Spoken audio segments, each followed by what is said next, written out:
First time ভোলে বাবার মন্দিরে যাওয়ার জন্য এতটা স্ট্রাগল করলাম। রাত্রি 2:30টার সময় উঠে আমরা রেডি হয়ে গেছিলাম, কারণ সেটাই ছিল লাস্ট সোমবার।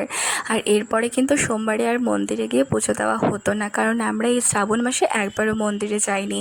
তাই একদম টোটো করে বেরিয়ে পড়েছিলাম। আর সেখানে ডেস্টিনেশনে পৌঁছানোর পর কিন্তু আমরা এখানে দোকান থেকে সব কিছু নিয়ে নিলাম, পুজোর সামগ্রী। আর নদী থেকে জলও নিয়েছিলাম, যেটা কম্পালসারি, কারণ এখান থেকে শিবলিঙ্গটি পাওয়া গেছিলো, যেটা এই মন্দিরে স্থাপিত। অ্যান্ড এখানকার লোকজনের বক্তব্য যে এই নদী থেকে জল নিয়ে পুজো না করলে শিব ঠাকুর নাকি পুজো সম্পূর্ণ হয় না। দেন আমরাও লাইনে দাঁড়িয়ে পড়ার পর এখানে ভিড়ে এত ঠেলাঠেলিতে ঢুকে ফাইনালি ঠাকুরের মাথায় জল ফুল সব প্রসাদ দিয়ে প্রণাম করে ভালোভাবে চলে এসেছিলাম বাইরে। আর দেখতে পাচ্ছি এখানে কত ভিড়, লোকজন, ভক্তরা তো একদম কান্নায় লুটে পড়েছিল।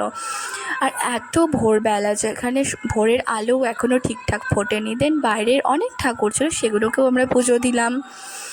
আর ফুল, ধূপকাঠি অ্যান্ড প্রসাদ সব কিছুই আমরা দিয়েছিলাম, দুধ।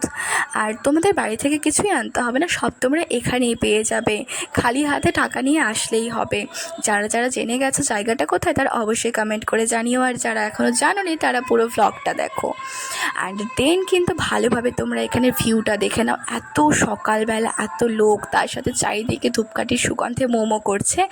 আর হচ্ছে এখানে পুজো, এত সুন্দর লাগছিল, অপূর্ব দৃশ্য, যেন আমার দিনটাই ভালো হয়ে গেল।